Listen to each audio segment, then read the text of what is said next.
Muito boa tarde, boa noite, bom dia, senhoras e senhores. Sejam bem-vindos ao No Coreto Cast, o primeiro de 2021. Hoje eu vou conversar com o meu camaradinha Marcel Moreno, meu brother da Blues Beer Band, ele que é músico, historiador, compositor, tá dando umas pinceladas por aí também. Mas eu vou primeiro soltar minha vinhetinha para dar umas risadas do que eu falei agora e a gente já volta com o Marcel. Vamos lá.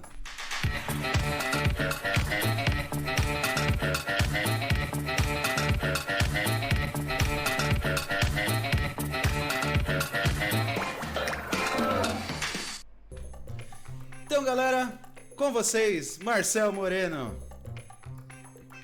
E aí, mano, belezinha? Salve, galera, beleza? Boa tarde, bom dia, boa noite, boa vida para todos e para todas. O Marcel Marcel é o cara que não tá muito acostumado com as internets, aí a gente veio trazer ele para esse mundo virtual aí, o cara desde março que tá isolado numa caverna lá em Juquitiba. Não tão longe, mas é basicamente. Não aparece assim. E aí, mano, como que você tá? Me conta, a gente já se viu hoje, já deu risada, já trocou ideia. Eu tô aqui pra fazer jus à Blues Beer Band, tomando uma cervejinha, né? Que não é daí que começa a nossa caminhada, mas é a maior parte dela. Eu acho que a gente tá junto aí, tipo, graças à Blues, né? Com certeza. Esses últimos 7 anos quase já. É por aí, já faz 7 anos, né, mano? Mas me conta, eu quero saber uma coisa. Você, que nem eu, você não chegou no Embu. Quer dizer, você não nasceu no Embu. Você chegou no Embu na sua infância, adolescência, não sei. Como você chegou no Embu e quando foi isso? Cara, eu cheguei no Embu com 3 meses de idade, né? Meus pais vieram pra cá, acho que em 76, acampar. Uma história assim, se apaixonaram pela cidade e tal, e aí no final dos anos 70 vieram pro Embu e eu nasci em São Paulo, né, no hospital, mas acredito que eu tenha sido concebido aqui numa barraca. Possivelmente. Ah, que legal, então, não sabia disso, pra mim você... E aí, aonde eu moro até hoje, que já vai fazer muito tempo, né? Eu fui com 3, 4, 5 meses, eu acho. Eu morei ali no Novo Embu, onde você morou um tempo também. E aí depois eu fui um pouco mais pra região interiorana da província e aí estou até hoje, enraizado. E quando você chegou no Vale do Sol era tudo mato, é isso? Era o Vale da Estrela Viva, né? Não era nem o Vale do Sol ainda, não era nem sol ainda. Não tinha nem o sol, não tinha chegado no Embu ainda. Não tinha, não tinha o sol ainda. Então, aí Jardim Ana Lúcia, na verdade, que é colado no Vale do Sol, que é uma região aqui no Embu, que é a região mais afastada, né? Uma região mais de floresta, de mata fechada e tal, né? Então, aí fui pra lá desde pequeno, assim, desde inconsciente ainda, e tô lá até hoje, mano. Pô, que legal. Então, nascido e criado no Embu. Graças ao Embu, eu falo com a galera, né, com um monte de gente, assim, graças ao Embu a gente é artista, né, de repente se tivesse nascido em qualquer outro lugar, talvez seria diferente, assim, porque o Embu tem uma atmosfera, um negócio místico, que faz a galera querer ser vagabundo assim, de qualquer jeito, né. Cara, essa cidade aqui é muito louca, né, porque a gente tem, na verdade, esse misticismo, ele é muito compacto, assim, né? Histórico, cultural, artístico, né? Porque essa atmosfera que tem aqui, assim, eu acredito que um lugar talvez que tenha parecido, assim, é São Tomé das Letras, sabe? De uma coisa mesmo mística, forte, né? Que acaba influenciando mesmo o meio que a gente vive, né? Sim. A gente fala de Embu hoje, assim, mas eu digo já essa parte mais histórica, né? Do sentido histórico e tal. De fato nasce, né? Brota essa explosão toda energética que tem aqui, né, cara? Eu tava pensando numa parada, depois que eu passei aí, deixei as paradas, eu tava vindo pra cá na motinha, eu tava pensando numa parada assim, justamente que você é um cara que é bem místico, né? E tem toda essa história. Aí eu fiquei pensando, cara, o Embu atraiu um monte de hippie porque ele é um lugar místico, ou ele é um lugar místico porque tem um monte de hippie no Embu? Porque as cidades místicas todas são cheias de hippie, tipo Paraty, Maromba, essa que você acabou de falar que me esqueceu agora ainda, lá de Minas, Santo Tomé das Letras, que são os portais, e o Embu também tem uma coisa, e todos esses lugares tá cheio de hippie, né? O hippie leva o misticismo ou ele é atraído pelo misticismo? Qual será essa onda? Você que é mais espiritualizado de repente. Cara, eu posso falar pelo Embu, assim, que eu tenho mais o parâmetro, né? Que eu acredito que seja parecido, assim. Na real, como a gente tem uma história muito forte, assim, só corrigindo você até, que eu vi quando você entrevistou o nosso amigo Maza, né? Que você falou do Embu da referência nacional, digo mais, assim, é referência mundial, assim, em vários aspectos, né? Ah, sim, sem dúvida. E a história que a gente tem aqui, a chegada dos jesuítas aqui, da forma que foi, né? Uma terra que foi pega pelos bandeirantes, e os jesuítas chegaram aqui, e sempre teve arte aqui, né? Então, sempre teve essa veia mesmo, antes assim, do estouro artístico da cidade, ali no começo do século XX, né? Mas sempre teve com os indígenas que acabavam trabalhando com os jesuítas ali, o padre Belchior, enfim, tem toda essa carga já histórica, artística e uma energia muito forte, porque já quase 500 anos, né, cara, de uma história, né? O Embu é um dos municípios mais antigos, né? Quer dizer, a região ela quase foi colonizada junto com a chegada dos portugueses, né? O Embu tá aí faz muito tempo. Era Itapecerica da Serra antes, é isso? Fazia parte da Itapecerica, né? Aqui eram fazendas, né, cara? Eram grandes fazendas. Aqui em Embu era a terra de Fernão Dias, né? Catarina Camacho, que acabou doando as terras para a Companhia de Jesus. Aí depois os jesuítas foram expulsos, e aí a gente passou em outro período, né? Um período de clientelismo com São Paulo, e aí depois a gente vem aí a ter mesmo essa independência provinciana, assim, né? Mas nessa questão mística que você estava falando, como a gente tem o Museu de Arte Sacra, cara, que é o símbolo máximo dessa presença jesuítica, e trazendo essa carga, né, toda religiosa, esse contexto religioso e as práticas deles, o Embu praticamente é um cemitério na sua região periférica da Praça Central, ali da Pracinha, né? E era prática se enterrar ali corpos, né? Próxima à igreja, né? Então ali, além de ser uma cidade cheia de encruzilhadas, é uma cidade que é um cemitério. Então ela traz mesmo, de fato, essa coisa mística, energética, e que tô falando isso porque todo mundo que mora aqui um tempo e vive aqui fala isso, assim, é um consenso. Tá? Não, tem, inclusive a gente, né, durante a vida inteira, assim, fala que o Embu é o para-raio de louco, e por aí, e tem a história de que quem muda pro Embu não sai mais do Embu, tem várias histórias, assim, né, da questão que a cidade é uma parada meio energética mesmo, e atrai, né, cara? Ela é, e dentre esse aspecto histórico, a gente tem uma riqueza de contos, cara, muito louca, assim, sabe? Muito riquíssima, né? E contos, lendas que, em sua grande maioria, são lendas que se tratam e se relatam em questões espirituais, assim, sabe? De almas, de grandes personalidades que participaram daquele processo da construção do museu, que era a igreja, né? Das almas dos indígenas. Então tem muita coisa que vai se perdendo ao longo do tempo, né? Porque é natural esse processo de gerações e tal, mas se você pegar mesmo assim as lendas, você vê que sempre teve uma parada muito forte, assim, mística, espiritual, lendas, mitos, sabe? Então eu acho que isso, como ela existe na cidade há muito tempo, há séculos e séculos, a chegada dos hippies aqui, eu acho que foi meio que sugado, sabe? Assim, quando Sim. suga. O cara passou na BR ali, foi puxado pro coreto já.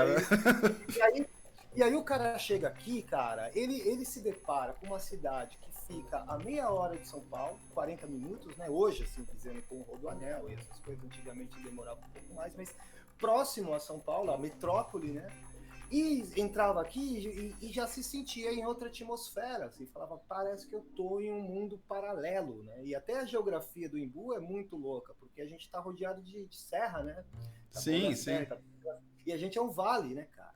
Eu acho tem essa particularidade ainda, a gente ainda é um vale, né? Cheio de água e tal, e aí tem essa coisa geográfica, tem essa coisa histórica e tem essa coisa mística que, caras, a gente conversando com os mais antigos, sempre teve louco, saca? Assim, sempre teve louco, gente inteligentíssima, loucos, intelectuais e personagens históricos infinitos e uma grande quantidade de pessoas devotas, né, cara? E suas diversas manifestações religiosas, assim, impressionante, você tá ligado, né? Como a gente tem muitos amigos que praticam, né, uma devoção, assim. Sim, isso é muito louco. A pluralidade também, assim, das religiões, o quanto elas às vezes se conversam, principalmente ali na praça, que é o centro de tudo e deve ser o lugar mais conflitante, vamos dizer, no espiritual, assim, cara, que tá todo mundo ali,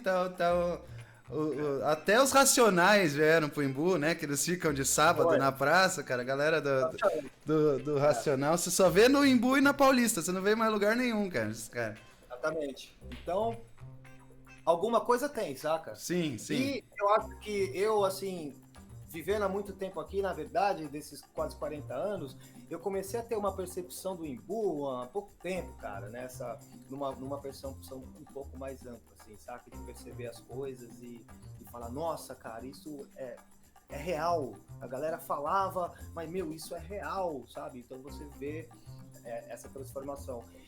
E por a gente também ter sempre participado diretamente, né, mano, da vida da cidade, assim, e vivê-la intensamente, né, dentro das suas manifestações diversas, a gente presenciou várias dessas manifestações, né, tanto da chegada de pessoas incríveis, de conhecer, assim, atmosferas incríveis da arte, né, da cultura em si, que a cidade proporciona, né, pra gente. Então, Cara, às vezes eu ia falar assim, né? A cidade, o governo da cidade não proporciona quase nada, e cada vez menos, né? Assim, tipo, apesar desse projeto ser pela questão de lei de emergência, de ajuda ao artista e tal, mas, cara, desde que eu cheguei no Embu, assim, você vê só a coisa tombando. Mas mesmo assim, você vê que a galera tem vontade, cara. Por mais difícil que seja, tem umas pessoas assim. Lógico, tem uma galera que já tá de saco cheio, que já lutou a vida inteira e não aguenta mais. Mas tem um monte de moleque igual a gente e uma outra galera que tá tentando e tá conseguindo de certa forma e tal. É muito graças a isso, né? Tipo, a vontade que o Embu dá pra você, tipo, sei lá, você vai visitar o Embu, você volta pra casa falando, pô, eu acho que eu tô, sei lá, eu acho que eu me daria bem pintando um quadro, sei lá, fazer... E aí isso vai só aumentando, né? E aí quanto mais ali você tá, mais você se envolve, mais você tem vontade de fazer alguma coisa. E aí vem a minha pergunta pra você, que é como você começou na música, assim? Qual foi o ponto que você decidiu tocar e tal? Como você chegou a ser o que você é hoje, assim, artista falido? Total. Então, eu já tenho uma veia artística da família, né? Tanto da parte de meu pai quanto de minha mãe, assim, a galera gosta muito de música, né? E meus pais sempre tocaram, cantaram. Eu sempre cantei com meu pai desde pequeno, com minha mãe, com meu irmão, né? Então isso já veio, tipo, meio que dentro, assim, né? E quando eu realmente me interessei por música, assim, foi na adolescência, né, cara? E foi quando eu descobri o Embu, né? De verdade, assim, sabe? De você dar o rolê ali, estar na escola, naquelas relações, né? Da adolescência e o sonho Eu tocar violão pra pegar a menininha, né? E aí você chega numa cidade... É, também, né? Mas a gente nunca conseguiu, né? O Dario, pode falar, né, meu amigo, que a gente começou junto, sabe que nunca deu certo isso, porque você não parava de tocar nunca, né? Então não sobrava tempo, né? E aí, cara, comecei a fazer aula de violão na igreja Nossa Senhora do Rosário, né? Que não é um Aham. museu, é a igreja, né? E fiz alguns meses lá, e aí já comecei a tocar lá na igreja na hora jovem, para pegar uma prática de tocar com a rapaziada ali e tal. E aí depois montei a primeira banda na escola de punk rock, e aí foi de Legião também, né? Que a gente sempre ouvia muito e tal. Então aí a gente, pô, e aí daí pra frente foi só construção musical, estudo, pouco, mas bastante energia e shows na cidade. E qual era o nome da primeira banda? A gente começa a descobrir a cidade através da música. Isso é muito louco, cara.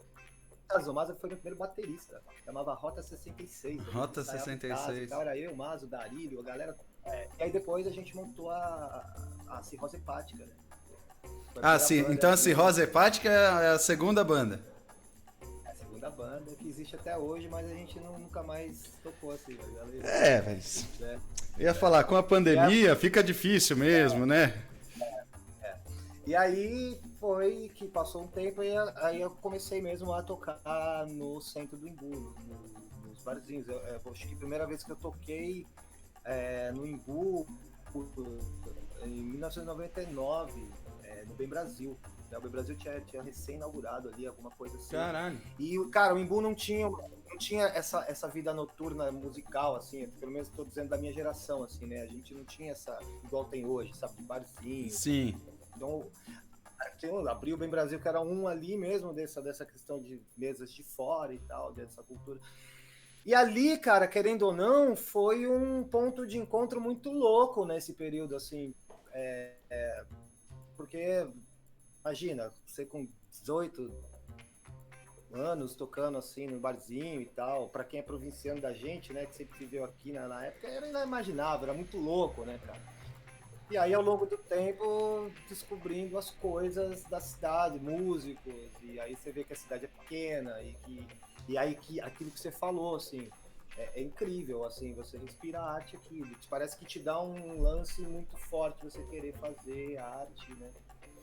Não, e é muito louco, eu acho muito louco, tipo, né, em todas essas histórias, assim, de quem cresceu no Imbu e passou a adolescência e tal, a importância que tem a praça, não só para a questão artística da feira, do artesanato, da escultura, da pintura, mas para a música também, que acaba sendo um lugar onde junta uma galera. E aí quando abre um espaço como o Bem Brasil, lá no finalzinho dos anos 90, e abre espaço pra molecada da cidade tocar, pra outra molecada da cidade ver, aí você começa a conhecer uns caras que você nem imaginava. Você, sei lá, encontra um carinha que você via todo dia tomando café na padaria e o cara é um puta guitarrista, tipo o Guidival, sabe? Você não sabia que ele era músico se não tivesse um bar que ele não pudesse tocar aqui. O cara vai pra fora pra tocar e não toca, sei lá, você não conhece. Aí você é moleque, isso inspira você. Você fala, pô, ó, esse cara é guitarrista e tal. Veja só, a gente está falando dessa coisa da arte, você começar a tocar num bar e tal, mas ali a gente tem a Rua da Paz, né, que é uma rua super simbólica aqui na cidade, assim, muito forte também da presença dessas figuras artísticas, né? Antes desse movimento noturno, cara, a juventude se reunia nessa pequena rua, né? Cara, eram 20, 30 jovens que se reuniam no final da tarde para tocar violão, sabe, ler poesia. Cara, Sim. era muito louco, cara. E a gente ia para lá, sabe? Então a gente ficava tipo das 4 da tarde às 9 da noite com a juventude ali tocando e poesia e protesto sabe? E sempre teve isso, assim, sabe? E aí quando você conhece essas pessoas você percebe que tem a mesma enraização que você. Fala, Sim, claro. o cara veio da mesma escola, tem o mesmo sentimento.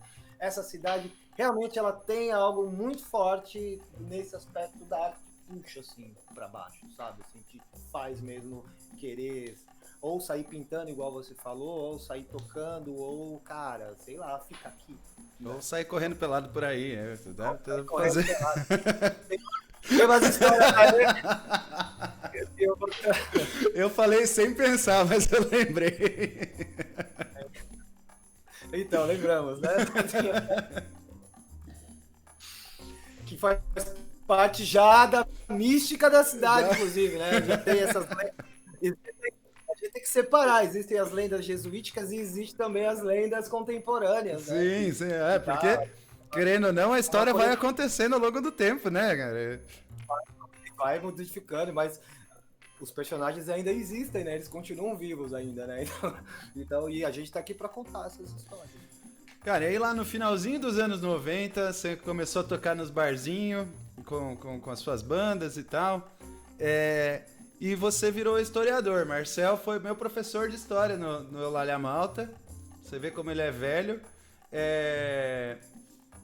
E como... De onde veio isso também? Você acha que tem alguma relação com o Embu? Ou tipo, você falou, quero ser historiador e tal? Tem, mas não pela cidade. Tem pelo professor que me deu aula na oitava série. Que legal. Então, cara, que ele deu uma aula de guerra de Canudos que me fez ficar uma semana mal, assim, né? Nossa. E aí eu decidi naquela aula ali com aquele professor fazer história e tal, e fiz, né? E aí esse período que eu fiz o curso de história e tal, fiquei até um pouco longe do Embu, né? Que você tem outra vida, né? Você pá. E aí, quando terminei, assim, o curso de história, tive a oportunidade de trabalhar no Embu na educação, assim. Pô, cara, tem duas coisas que eu me orgulho muito de ter contribuído, assim, de ter feito parte da questão também da educação na cidade, que foi o ProJovem, que foi o primeiro programa, assim, do governo Lula na época, né? Em que, pô, pegou uma pá de jovem, cara, sem ensino fundamental e tal, e foi um projeto piloto pro jovem na época, e, cara, deu super certo, assim, foi uma coisa incrível com esses jovens de trabalho, né? E o segundo momento foi o cursinho popular, que a gente ajudou a construir na cidade também, que, pô, foram mais de 200 jovens na universidade, então foi uma coisa incrível também, assim, que aconteceu, e eu pude ajudar a participar, sabe? Então são duas contribuições, assim, que pra mim, cara, já valeram super, assim, pela cidade também, sabe? Que eu moro e que eu amo, né? Sim, e faz toda a diferença, né?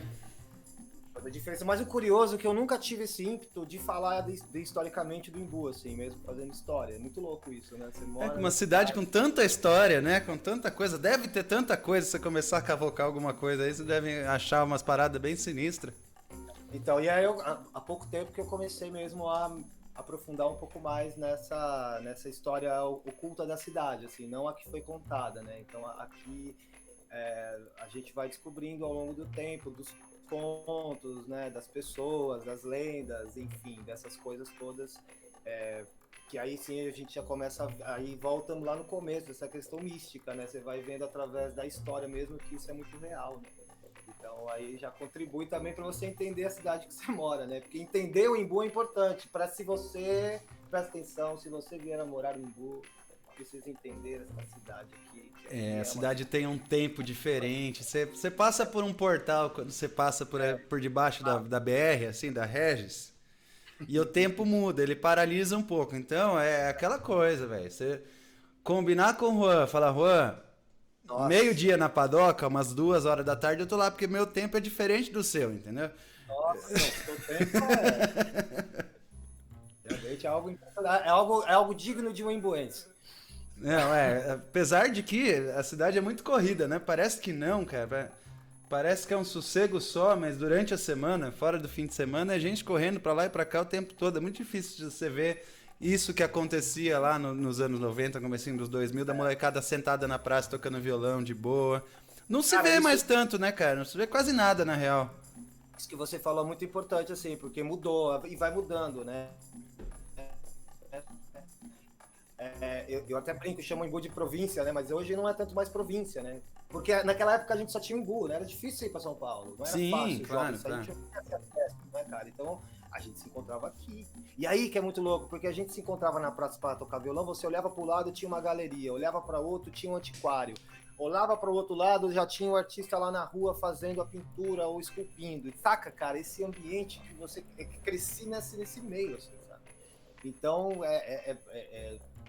você olha para um lado, olha para o outro, e você vê a arte, e aí é que é legal, porque no mesmo lugar que você toma um café na segunda-feira, você encontra o artista que cara, o cara é top no mundo, assim. Isso é muito louco, isso é muito louco. É muito louco, saca? E o cara tá tomando café com você ali, trocando uma ideia e às vezes você não se dá conta. Eu tô me dando conta disso agora, pra você ter noção. Não, e outra, né? A gente nem conhecia isso também, vai. Isso eu falo de mim também. Às vezes você tá lá tomando cerveja com alguém e tal, batendo um papo, aí tem os caras que são mais tiozão, tem você e os caras mais moleque. Isso vai de uns 5, 10 anos pra cá, acontece bastante quando a gente sentava com o Miguel, com o Jairton, com essa galera mais velha. E sempre passava um tiozinho ou outro, mas todo mundo, cara, meio igual ali. Aí o cara sai, o cara fala, pô, sabe que esse cara tem uma obra numa galeria lá de Paris e tal, não sei o quê. E o cara tá de chinelinho de Jesus, de bermuda, camiseta velha, puída, sabe? Você nunca vai imaginar, mas aí é a mágica da cidade, né? E eu tive o privilégio, assim, de conhecer muito artista, cara, ferrado, assim, saca? Assim, nível A, mundial, assim. Posso citar todos os exemplos, mas o Richard Ferreiro, por exemplo, uma referência, saca? E a gente, amigo, conversava, sabe? E muitos outros, assim, uma infinidade. E os que estão vivos também, que também contam história, sabe? Assim, sim, caras, sim. Pô, tem um cara que eu gosto muito de conversar, que é o Marião, né? O Mário Ramos, tem o Rai, que também conta muitas histórias, enfim, diversos artistas aqui que contribuem com essa história oral, assim, que aí alguns estão vivos ainda e você começa a olhar de forma diferente. Vanderlei, cara, que, pô, é o pioneiro da história aqui, sabe? Que tá vivo. Então, existem essas figuras vivas ainda e essas figuras vivas contribuem ainda muito forte para a cidade. Porque, cara, pelo poder público, isso aqui já tinha acabado. Né, eu digo de muitos anos. Né? Sim, claro, o desmanche vem sendo feito há décadas aí. O projeto é esse, mas essa raiz histórica, artística e cultural que a gente tem, atrelado a essas referências artísticas que chegaram aqui desde o começo do século XX, é o que sustenta ainda essa pequena fração hoje, mas muito grande. Isso que a gente está falando do centrinho histórico, mas ao redor, ao entorno, tem também manifestações incríveis culturais, cara, que rolam por toda a cidade. Tem, cara, tem. De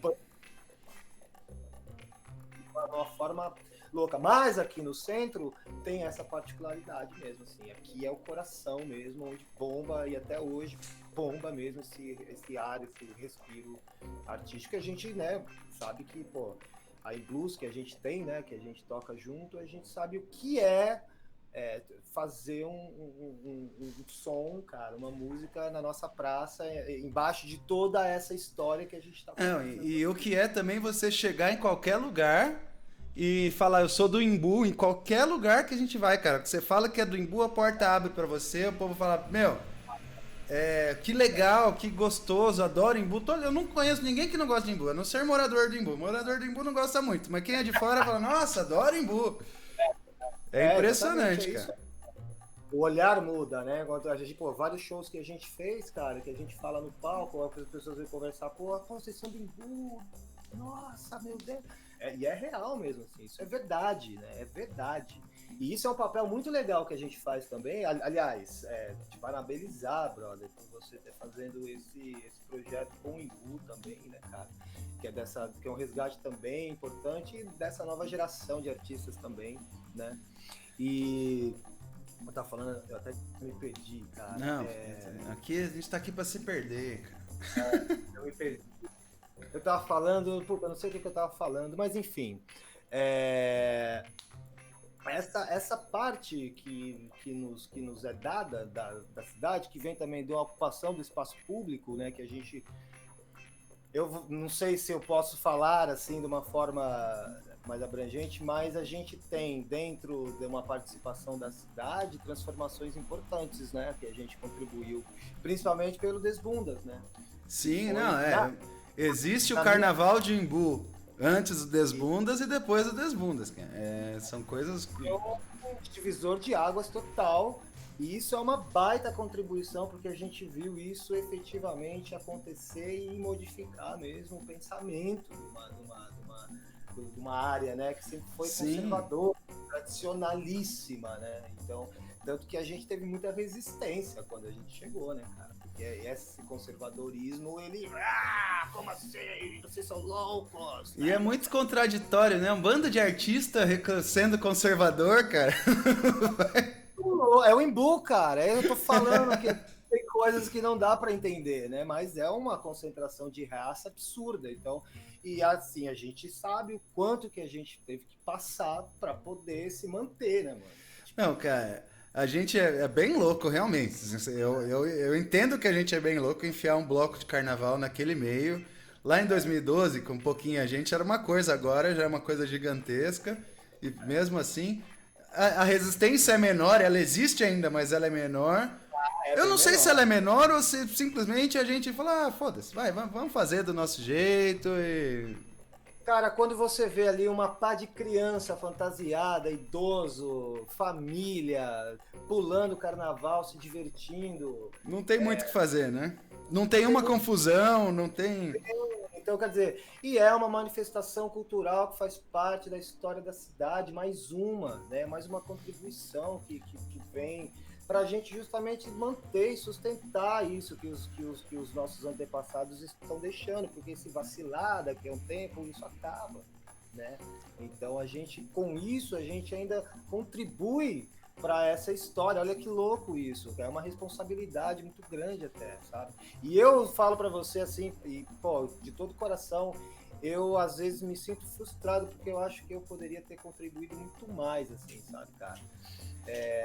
Muito mais. Assim. Eu acho assim, eu acho que todo mundo tem um pouco desse sentimento, ainda mais vendo que a parada tá indo meio que pra uma direção que a gente não gostaria. Eu queria muito ver, cara, queria ver os artesãos, por exemplo, trabalhando na praça, fazendo a parada na praça ali. Hoje são pouquíssimas pessoas que ainda atuam na praça. Tipo, geralmente a galera monta nos seus ateliês e leva pra praça pro domingo.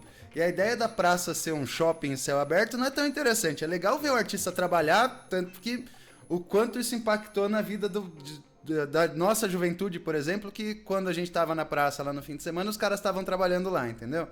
É a magia, E aí gera curiosidade de como o cara faz, e saber como o cara faz é interessante, porque pode te inspirar em fazer também. Hoje tá mais uma parada de faço em casa e vendo na praça. E das poucas pessoas que faziam na praça foram meio que empurradas para fora, de certa forma e tal. Porque, não sei porquê, sinceramente não sei porquê. Eu acho que não existe um plano para que isso aconteça. Eu acho que os caras estão envelhecendo realmente. Não tem nenhum incentivo para que eles passem o conhecimento deles para frente, para os adolescentes, para as crianças. Eu acho que no Embu, por exemplo, cara, esses caras durante a semana eles tinham que estar dentro das escolas, não ensinando a galera, mas inspirando a molecada, dando palestra, falando de como é o processo deles. Isso que eu quero fazer aqui, que eu tô fazendo nesse programa, mais ou menos isso. A gente conhecer um pouco mais o artista para tentar inspirar a galera de repente rejuvenescer a praça, né? Porque, cara, os caras estão ficando velho, mano. Não tem jeito, tá ligado? Tipo, e alguém precisa fazer alguma coisa. A gente sabe fazer festa, a gente foi lá e fez o carnaval. Não que a gente fez o suficiente, mas a gente fez alguma coisa, entendeu? Não tem como ter esse sentimento de puta, eu podia ter feito mais. A gente sempre pode, ainda há tempo, mas só de dar um passo já é importante pra caralho. Então, tipo... E, pô, disso que você tá falando dessa coisa da rejeição, né, do próprio artista dentro de uma cidade das artes, a gente com a Blues, a gente passou por isso, né, também, né? Sim, sim. Isso, né? A gente praticamente pediram pra gente sair da cidade, né? E a gente, com o apoio de outros queridos, a gente conseguiu manter também, né? E isso, vários que passaram aqui sofreram a mesma parada também, né? Então, assim, o que me preocupa é essa mudança desse campo artístico pro comercial, saca? Isso Sim, que sim. eu quero ver todo mundo bem, mas essa magia da galera na rua fazendo a arte, né? Pô, os caras foram encher o saco do leão na praça, sabe? Umas coisas assim que não dá para entender, né? Mas essa essa coisa de mercado cara, isso come, né? Não tem como, né? Mas essa magia a gente mantém ainda, né? Nesse resgate histórico, cultural da cidade, artístico, desses novos projetos que rolam, enfim, a gente tem essa possibilidade, igual você disse mesmo, assim. Mas ainda são coisas que não dá para entender, a gente fica triste, mas ao mesmo tempo não para de brotar artista na cidade, que você veja crianças, Sim, jovens, sim. pô, já fazendo, você fala, meu, que legal, já daqui a pouco já vem outra Não, e geração. aí tem os artistas que não são do Imbu que estão mudando pro Imbu. Tem uma galera mudando pro Imbu. É O muito legal, cara. Danilo e a Dani mudaram pro Imbu agora. O O Fernando, Fernando mudou pro Imbu, o Marquinhos mudou pro Imbu. Tem uma galera, cara, que tá vindo, sabe? Tipo, então é uma galera com uma cabeça diferente, sabe? Com o ideias. próprio Então, James que eu entrevistei, que veio lá de sensacional. Sergipe, tipo, e com outras ideias e tal. E É. o Guinão, uma galera, velho. E tipo, tem a gente. É legal que, tipo, essa galera vem chegando e muita da. Tipo, isso a gente tá falando das pessoas que a gente conhece, né? Fora a galera que a gente não conhece, que de repente é, tá chegando também, não sabe. Mas, meu, a gente vai chegando essa galera, aí chega no fim de semana, tem blues, tipo, o cara veio, vamos lá, passou a pandemia, o cara veio um mês inteiro, todo fim de semana na praça, ele não gosta de sertanejo, ele fica puto, ele falando, puta, nunca mais vou lá, só tem sertanejo naquele lugar. Aí ele tá passando domingo, vê a Em Blues tocando, vê o triozinho do forró tocando, o Camilo fazendo um sax, o Adriano tocando MPB. O cara fala, opa, quer dizer que a noite não tá funcionando tão bem, mas de tarde é legal. Ou vem, É, passa... E geralmente, né, cara, sei lá, tá desbunda, aí vem uma pessoa nova, de algum jeito essa pessoa nova conhece alguém do Desbunda, daqui a pouco tá na casa do Serjão na madrugada, daqui no próximo ano o cara já tá carregando caixa de cerveja pra lá e pra cá e tal, é, tocando coisa. Isso é muito louco. louco. Tipo, Essas manifestações são muito loucas. Isso, quando a gente vê isso acontecer, cara, você fala, meu, é real, sabe? E o cara realmente ele se apaixona, ele por qualquer que for, assim, ele chega no Imbu e fala, nossa, cara, isso aqui é demais e tal, e fica, e volta, e fala, e sabe? aí Então, junta essa energia com a questão cósmica e mística. porque aqui, olha, aqui tem de bruxo aqui, tarólogo, cara, é Duende. uma coisa doente. É uma coisa de louco, assim, cara, sabe? Terapeutas alternativos e, pá, e espaços religiosos de suas diversas manifestações espalhadas no meio do mato, sabe? Então, cara, isso é uma coisa que poucos lugares, eu acredito, tenha essa diversidade tão próxima, e fora que a gente tem uma diversidade da natureza, assim, fora do comum, né? Ah, sim, é um dos. Se continuar, né? Se parar hoje do jeito que tá, ainda tem bastante verde, tem muito menos, mas se parar hoje, ainda tem Não, tem aquela carinha de, sei lá, você sair do Imbu e andar 15 quilômetros e ir até o Taboão, você não vê esse verde que tem no Imbu. Ou se for até Itapecerica, você não vê esse verde. Ou se for até Cotia mesmo, principalmente na região central, o Imbu é um paraíso, né? Pô, sei lá, até uns anos atrás eu lembro que tinha um casal de tucano que morava na praça, lembra disso? tinha, cara, tinha, nossa, era incrível. Você via uns bichos ali, principalmente no Vale do Sol, você vê bicho pra caramba pra lá, assim. Maritaca, cara, há 15 anos atrás, assim, não muito tempo, você ainda encontrava os cervos mortos na estrada, sabe? Sim, Uma sim. parte de bicho silvestre, cara, e uma diversidade, assim, grande de pássaros, de nascentes. Cara, eu cresci num bairro que tinha 2 lagos, assim, 2 campinhos de futebol, 2 lagos, floresta. Cara, eu passei 17, 18 anos da minha vida nesse ambiente, assim. Sabe? Nossa, é muito louco isso, né, Então, cara? É imagina, foda que né? eu gosto muito do progresso, mas o progresso ele fode com muita coisa, né? Ele zoa, né, cara? E aí pra gente que viveu isso entristece muito. Às vezes isso às vezes da minha revolta e tudo mais, porque me estressa mesmo, assim, sabe? Assim, me deixa triste e tal. Mas ainda bem que ainda tem, né?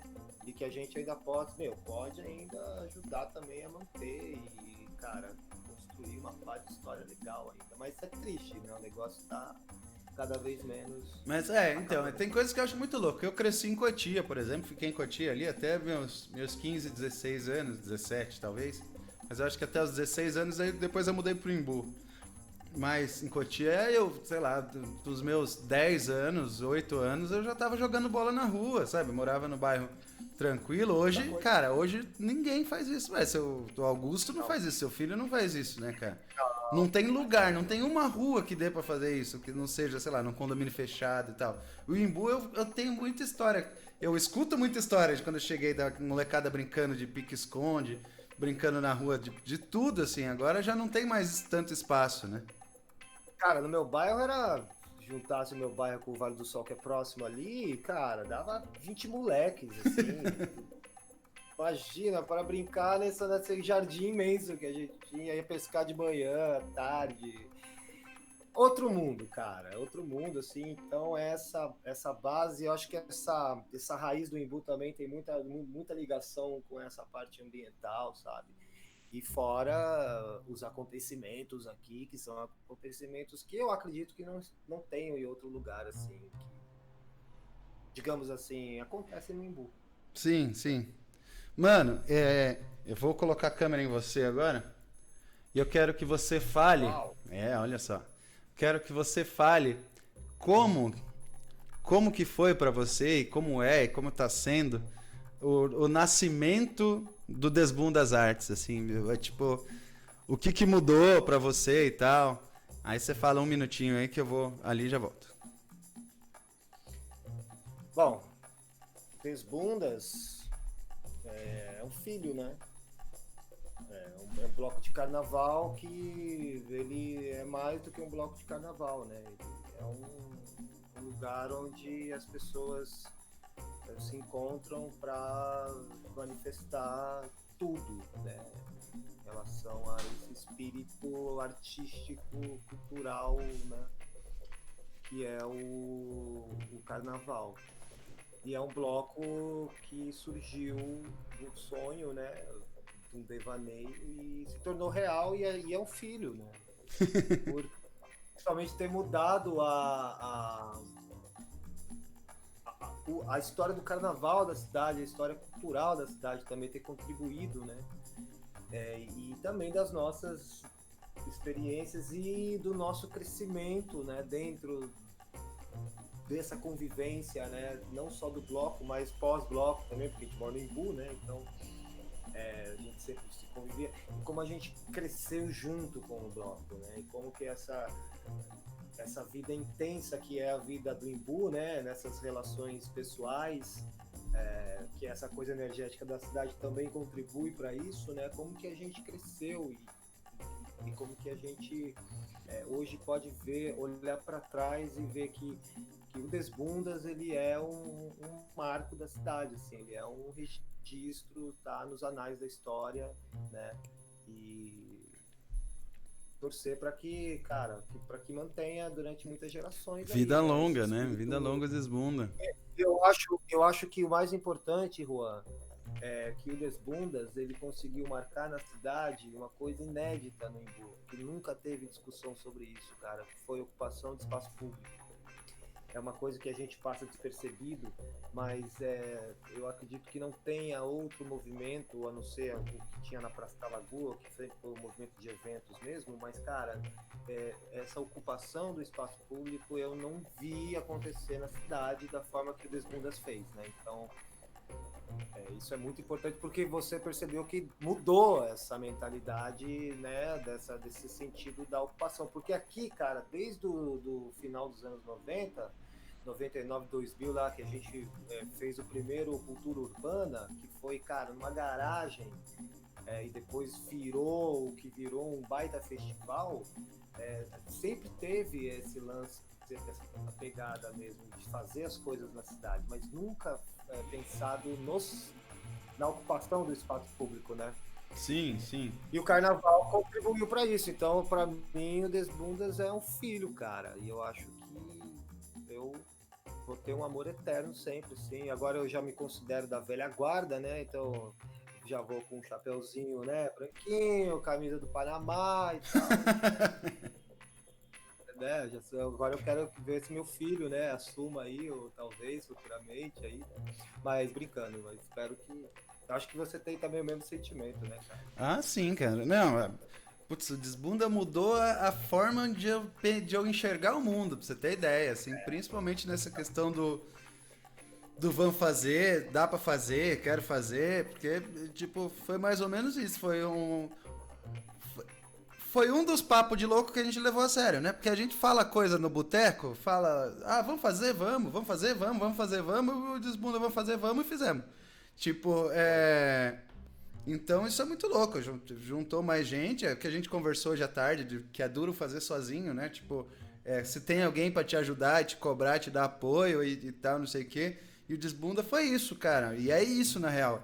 É um apoiando o outro, e aí quando um cansa, o outro tá empurrando, o cara fala, não, eu vou lá pro fim da fila agora, mas eu ajudo a empurrar também, vai aí. E por aí vai girando pessoas, trazendo pessoas, o quanto que é foda, né? Confunde muito agora, porque antes do Desbunda eu acho que a gente tinha a nossa turminha.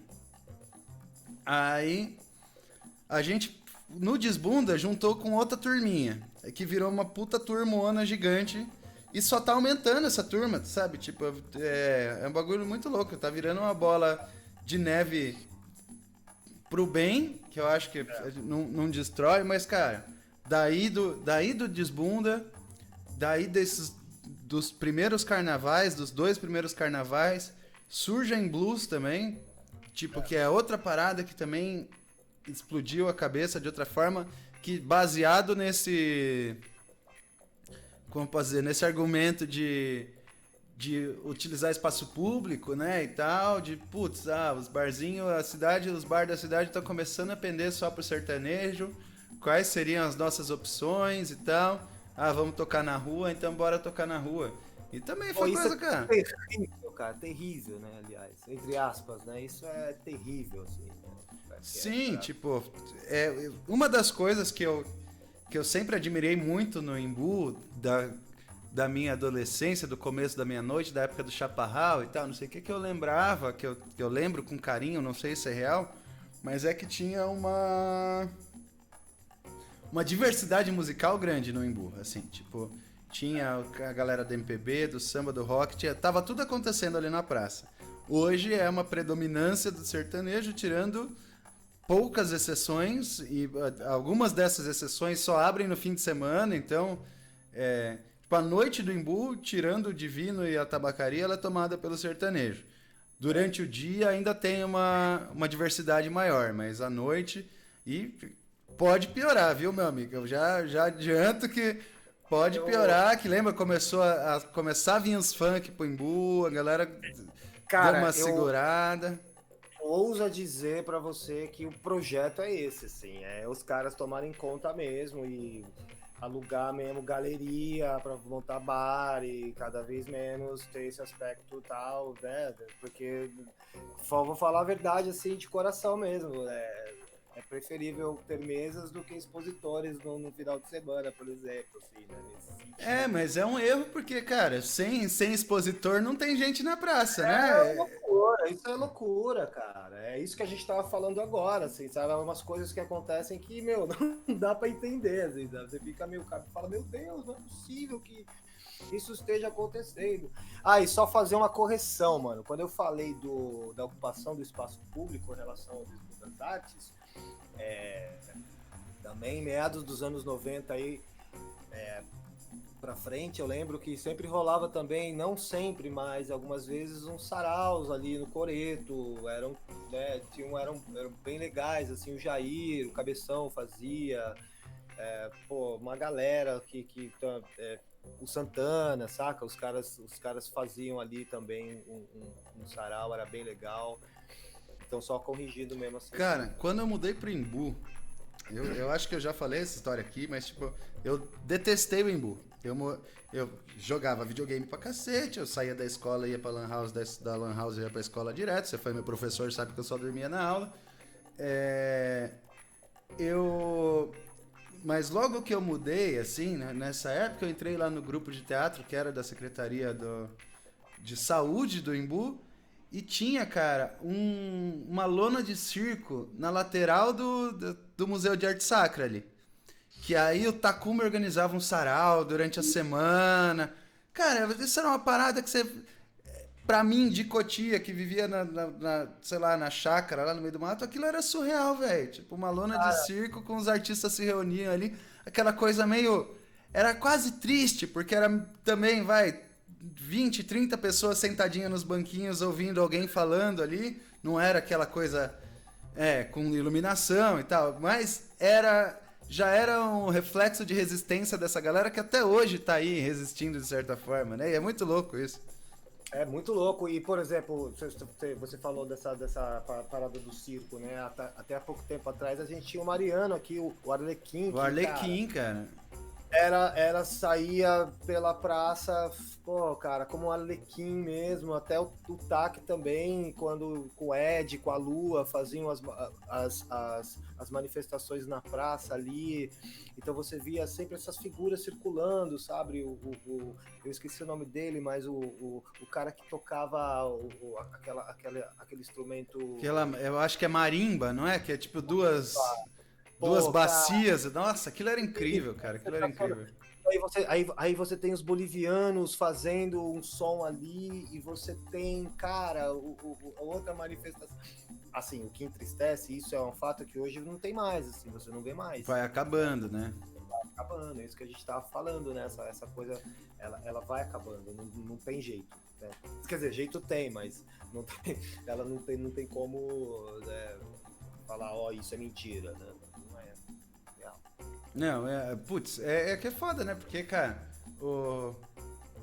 é o que eu acabei de falar. O turista vem por tudo isso. Os bares ganham porque o turista vem. Aí os bares começam a afastar os turistas, é foda. Eu como músico, eu fico bem puto da situação do Embu, que não é de hoje e também, cara, não sempre foi assim. O dono de bar nunca quis pagar bem pro músico. É uma parada simples. É muito difícil um bar que quer pagar bem pro músico. O bar quer a casa dele cheia e o bolso dele cheio. Se ele precisa ter um músico, ele vai tentar pagar o menos possível com uma qualidade decente que ele aceita e tal, não sei o quê. A In Blues, por exemplo, cara, não toca no Embu, é muito difícil. Raras vezes tocar em bar no Embu, cara, dá pra contar nos dedos. Os bares que a gente tocou, sei lá, a gente nem tocou em bares, tocou na tabacaria e no bar da Deca, mas aí já na praça e tal, mas pouquíssimos lugares. E na praça, obviamente, passando chapéu pra todo mundo, muitas das vezes a gente ganha mais dinheiro passando chapéu do que tocando no bar, mas toca no bar porque é gostoso também, por incrível que pareça. Mas aí, se for pensar, logicamente, com a cabeça de um dono de bar, fala, pô, vou trazer esses 5 malucos aqui que vão acabar com a minha cerveja, vão cobrar caro e traz um público, mas mais ou menos. Eu vou colocar esses 2 moleques aqui que toca por 150 conto cada um, só precisa de um violão e todo mundo vem dançar, que todo mundo gosta e tal, não sei o quê. Cara, é uma disputa quase que injusta, assim, sabe? Tipo, porque... Dando um rolê hoje na praça, qualidade musical os caras têm um pouquinho, tipo, o som é bom, o equipamento de som é muito melhor do que de todos os equipamentos que a gente já tocou de banda de rock aí, com as caixas furadas e o caralho. Eles conseguem ter um investimento melhor, um retorno melhor, porque geralmente são 2 caras. Sai muito mais barato pro bar e, infelizmente, aí, se você gosta muito de sertanejo, você que tá ouvindo, não se sinta ofendido, cara, em todo lugar só toca sertanejo, velho. Então é muito difícil a pessoa conhecer uma outra coisa e gostar de outra coisa. Se ela só ouve sertanejo a vida inteira, ela só vai gostar de sertanejo, o sertanejo universitário, inclusive. É, porque o Marcel aqui, ele é um, um sommelier de música caipira, que aí é outro sertanejo. Eu gosto, hein? Gosto, hein? E também, a música caipira também vem um pouco da sua origem musical também, né, Marcel? Total, cresci nesse meio aí, cara. De Tio Carreiro e Pardinho, João Mineiro e Marciano, Liu e Léo, né? Tudo dessas paradas aí também, né? Então, minha vida, Juan, é praticamente uma vida mística, cara. Só os contos místicos. É, não. O Marcel tá na fase agora, que ele falou hoje pra mim, que ele tá chegando na idade do lobo.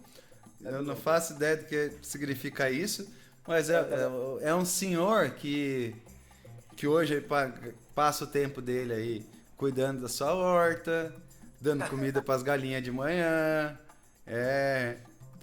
Tá quase morando numa fazendinha a meia hora de São Paulo. Isso é incrível, né, velho? Isso é um negócio.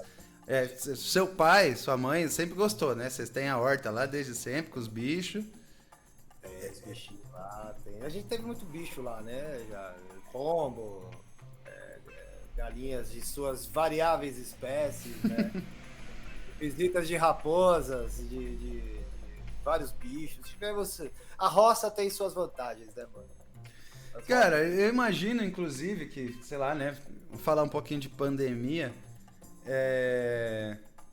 Estar na roça, estar lá onde você mora, do jeito que você mora, não mudou pra caramba, mas tipo, você, de uns anos pra cá, tem sido um cara muito caseiro mesmo e tal, não sei o que, né? Tipo, afetou muito na parte dos shows e tal, não sei o que. Mas como que tá a pandemia pra você? Que esse negócio não acabou ainda, né? Ai, cara, assim, na questão mesmo de tocar, da arte, assim, quebrou as pernas, né? Total, Sim, total. Assim, show, que a gente gosta muito, né? Então isso foi uma parte muito ruim, assim. A segunda parte ruim é, pô, você vê uma pá de mazela, né, cara? De morte, de gente doente. Pô, isso também pega muito, assim, né? Mas a falar a verdade, assim, trancado também, quando tem que sair, sai, mas eu tenho a vantagem, cara, de ser uma região de floresta, né? Então eu posso dar um rolê, posso caminhar, pô, né? Então não tem muita gente, eu tenho que tomar cuidado com onça, né? Porque a história inclusive há pouco tempo atrás apareceu uma onça ali na 7 de setembro lá, cara, filmaram a bichinha perdidona lá, e fazia tempo que a gente não via onça pintada aqui perto, né? Caralho.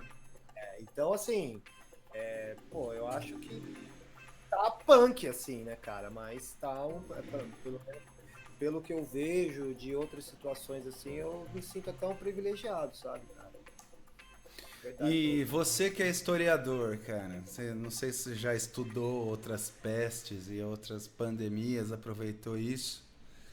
Eu ouvi alguém falando esses dias, falar, cara, que lógico que o negócio tá punk, mas não dá pra comparar com outras, sei lá, com a gripe espanhola, com a peste negra e tal. Lógico que não, porque não tinha tecnologia, mas ao mesmo tempo os caras também não tinham tecnologia pra ficar falando tanta merda quanto a gente se escuta por aí, né? Naquela época o presidente ficava isolado lá no palácio, não falava nada e aí tava tudo certo.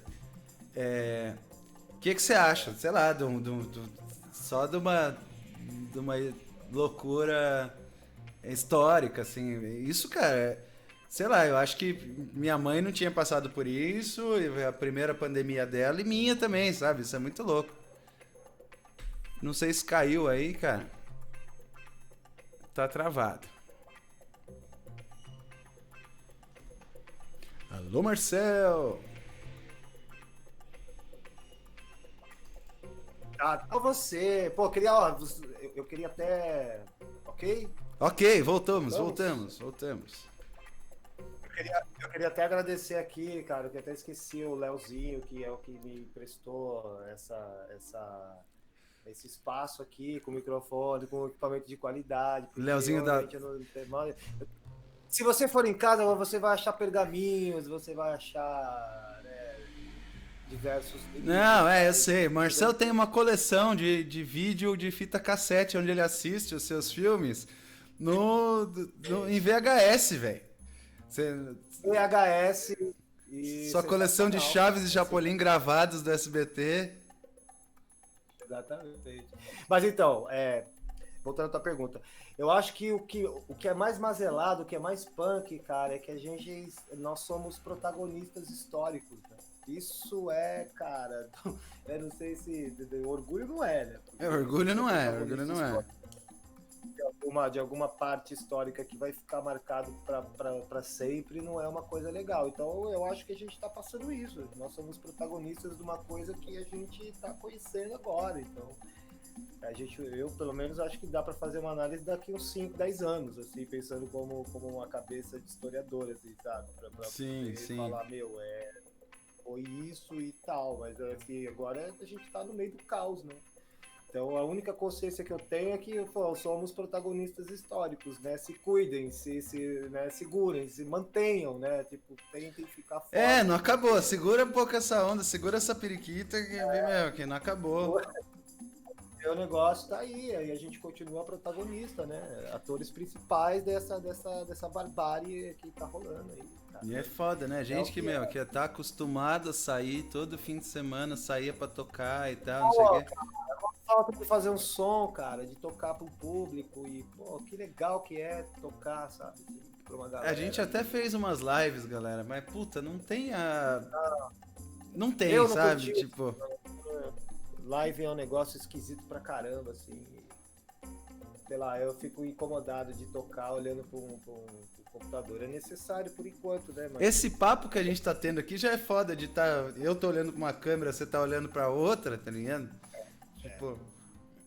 e são duas pessoas, agora tocar, sei lá, a live que a gente fez lá na casa do Pajé, sei lá, foi quase 100 pessoas assistindo, né? Eu sei que não chegou a 100 porque eu falei que se chegasse a 100 o Pajé ia tirar roupa, aí não rolou. Pular na piscina pelado, né?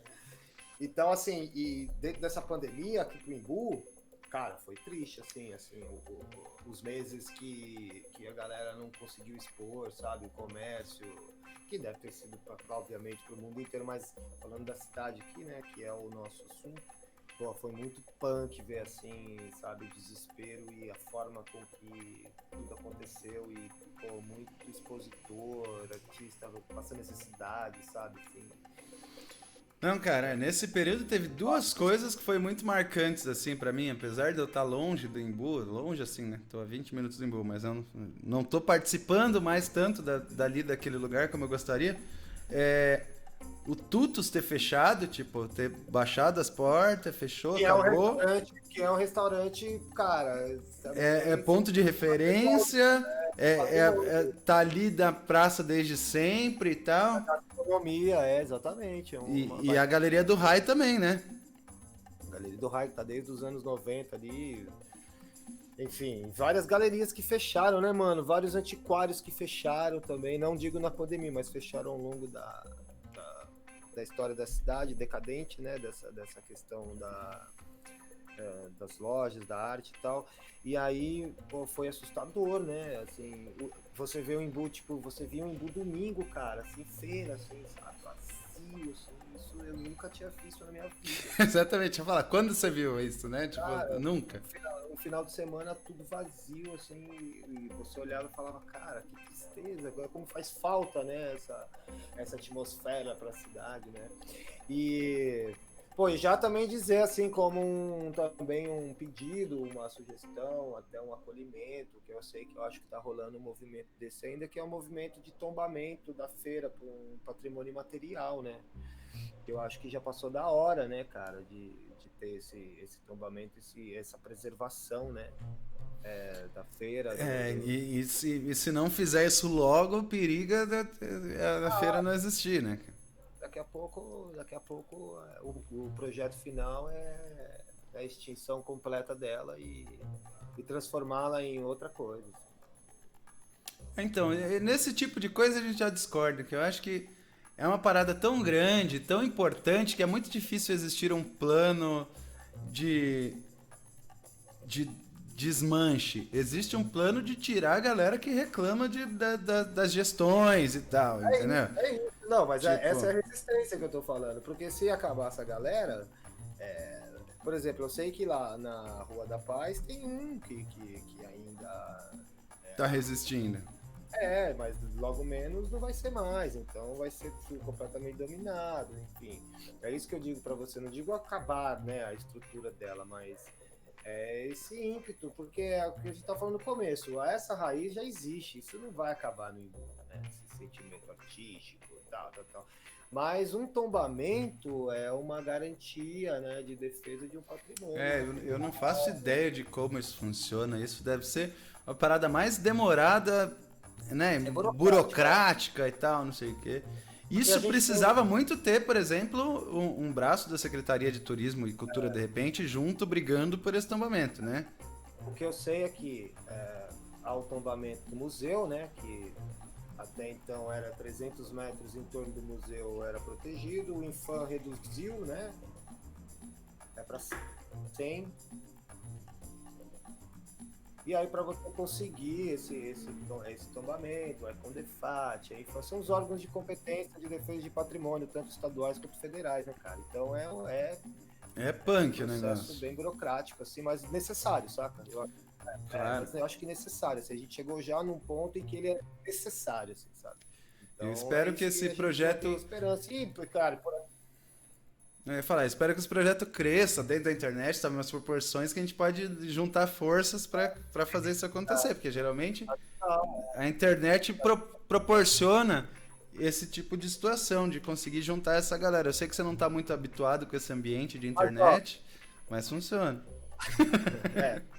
Mas, ó, pensando positivamente na coisa, há pouco tempo atrás, você falava com as pessoas ali no entorno da feira e tal, e era impensável essa ideia do tombamento, né? Hoje já há um movimento ali que já quer esse tombamento. Então, eu já vejo como um ponto positivo, assim, né? Marcelo, a hora que a galera vê que a água tá batendo na bunda, eles falam, pô, até melhor eu me preocupar, que senão... Porque é mais ou menos isso, né, cara? Mas ainda que bom que ainda a gente tem a diversidade de loucos, né? Espero que cheguem mais loucos no Imbu. Eu vou levando pros finalmente, mas eu tinha perguntado pra você separar umas histórias aí você me falou de uma tal de história de lobisomem. Eu quero saber que história é essa. Chegamos nesse momento do lobisomem. Rapaz, deixa eu te contar, assim, Conta esse caos. Tem as lendas, né, da cidade, essas lendas antigas, as mais tradicionais, né? E tem também os contos, né, dos moradores e tal. E engraçado que quando meu pai veio pro Imbu, ele foi transferido, ele veio trabalhar no banco aqui, acho que Itaú na época, né? Onde o Itaú é até hoje. Então, na praça, cara, eu lembro que ele ia lá pro boteco tomar cerveja na esquininha lá, eu ia tomar um refrigerante e tal, e só tinha cavaleiro, cara. Então os caras vinham de cavalo. E tinha muitos contos ali dessa galera, né? Tipo, coisa incrível mesmo, assim. E há uma lenda muito forte na cidade de que aqui houve um lobisomem, né? Que ele frequentava, é verdade, Léo. Houve um lobisomem que ele morava ali perto da prefeitura, onde é a prefeitura hoje. Aqui tem, em frente à prefeitura de Embu, tem um morro que você vai embora. Assim.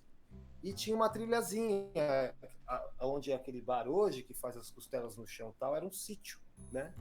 E tinha uma trilhazinha que ia embora, cara.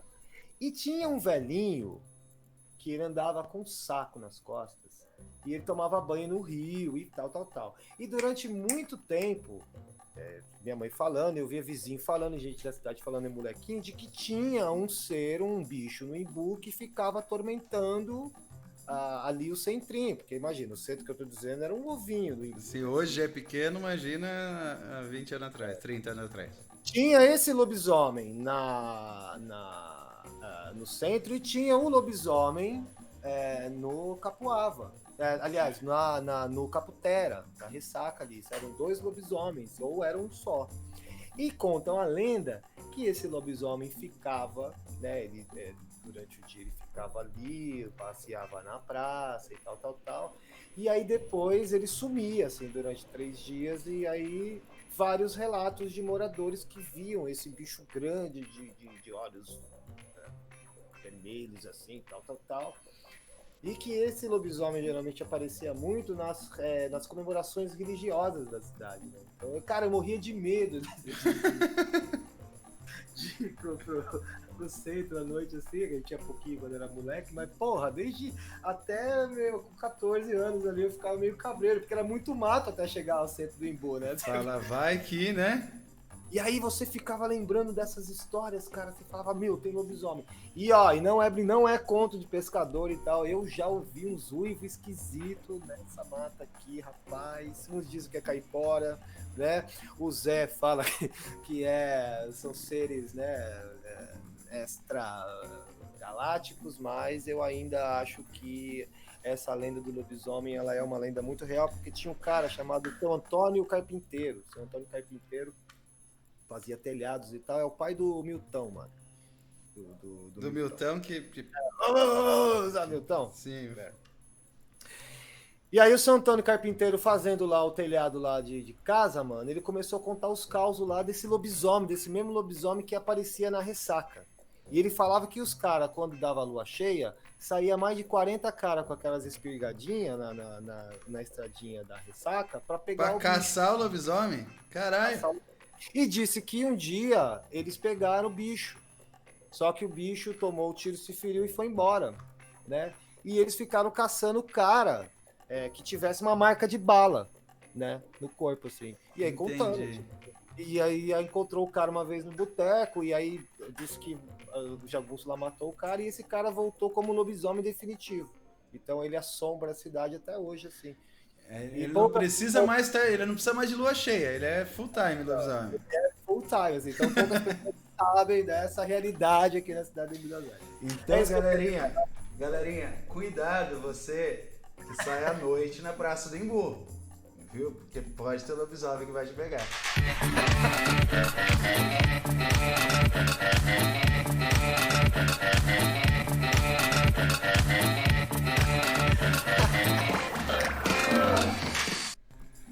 Mano, me confundi nos botões, mas já vamos pros nossos finalmente, porque foi a piada boa, com timing bom, a hora que entrou a vinheta foi ótimo, achei muito bom.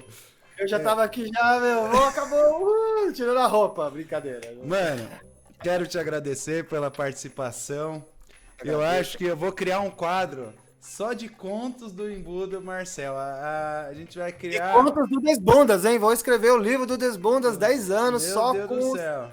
lado D. Todo mundo vestido. Todo mundo vestido. É um ótimo livro, um ótimo título do livro, todo mundo vestido.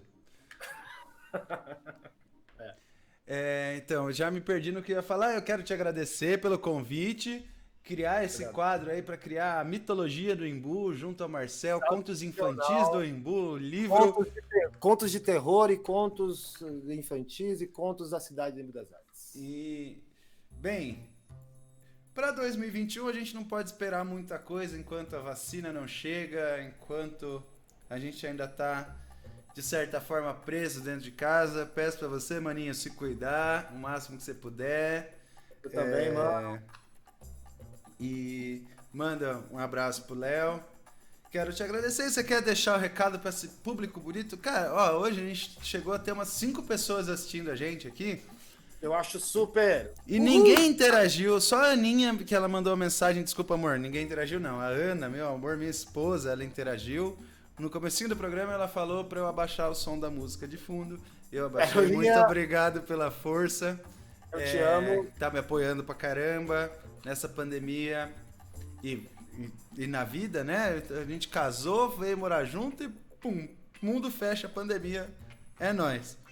É isso aí. E agradecer também, cara, e, pô, muito legal a iniciativa, de verdade mesmo. E dizer que foi um prazer inexorável estar aqui. Agradecer ao Leozinho também por ter... Leozinho da técnica, muito obrigado, Léo, fazendo a parte técnica aí. A massagem no pé do Marcel para ele ficar relaxado. Léo, Marcel, namastê. Marcel tá sentado de ladinho assim, porque o Leozinho tá fazendo uma massagem no pé dele enquanto a gente conversa aqui. Não, o Léo tá ocupado aqui nas suas relações interpessoais. Então, agradecido, mano. Muito obrigado. Obrigado a vocês que assistiram ao nosso programa de hoje. E lembrando vocês, gente, agora que você que está aqui ao vivo com a gente, ou você que vai ouvir isso posteriormente, que o programa está no YouTube daqui a pouquinho, no Spotify daqui a pouquinho. Segue a gente no Instagram, no YouTube, na Twitch. Segue a gente em tudo quanto é lugar. Daqui a pouco a gente vai estar todo mundo na padoca tomando cerveja, se tudo der certo, se essa vacina sair logo, se esses caras deixar a ciência trabalhar. Então, eu não sei, Marcelo, você que é um cara mais místico, tem um deus da ciência? Instituto Butantan. Fechou, valeu.